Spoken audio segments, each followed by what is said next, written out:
রাজধানীতে এবছর ঈদুল আজহায় ২০,০০০ টন করে মোট ৪০,০০০ টন কোরবানির বর্জ্য অপসারণের লক্ষ্যমাত্রা নিয়ে কাজ শুরু করে ঢাকা ২ সিটি কর্পোরেশন। ১২ ঘন্টার মধ্যে ঈদের দিনের কোরবানির বর্জ্য অপসারণের ঘোষণা দেয় ২ সিটি কর্পোরেশন। এর মধ্যে শনিবার সন্ধ্যায় সংবাদ সম্মেলনে ঢাকা উত্তর সিটি প্রশাসক উৎপাদিত কোরবানির বর্জ্যের প্রায় ৮৫% বেশি অপসারণের কথা জানান। সন্ধ্যার মধ্যে আমরা ৮৫%-এর উপরে কিন্তু ওয়েস্ট আমরা কালেক্ট করতে পেরেছি। তবে রাত ১টার পর মূল সড়কের বিভিন্ন জায়গায় বিচ্ছিন্নভাবে বর্জ্য পড়ে থাকতে দেখা যায়, বিশেষ করে কাজীপাড়া ও মহাখালী তিতুমির কলেজের সামনে। এছাড়াও মোহাম্মদপুরের বেশ কিছু জায়গায় কোরবানির এই বর্জ্য পড়ে থাকতে দেখা যায়।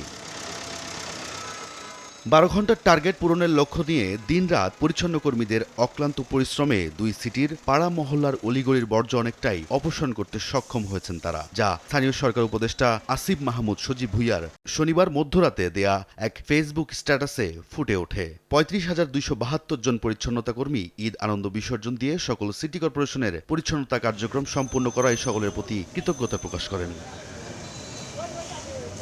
এর আগে শনিবার দুপুরে রাজধানীর আগারগাঁওয়ে ঢাকা উত্তর সিটি কর্পোরেশনের পক্ষ থেকে বর্জ্য অপসারণ ব্যবস্থার কার্যক্রম উদ্বোধন করে স্থানীয় সরকার উপদেষ্টা আসিফ মাহমুদ সজীব ভুঁইয়া ১২ ঘন্টার মধ্যে বর্জ্য অপসারণের ঘোষণা দেন। পুরো ঢাকা পরিষ্কার পরিচ্ছন্নতার যে সিটি কর্পোরেশনের যে কার্যক্রম সেটা সম্পন্ন হবে। রাজুল ইসলাম শুভ, সময় সংবাদ, ঢাকা।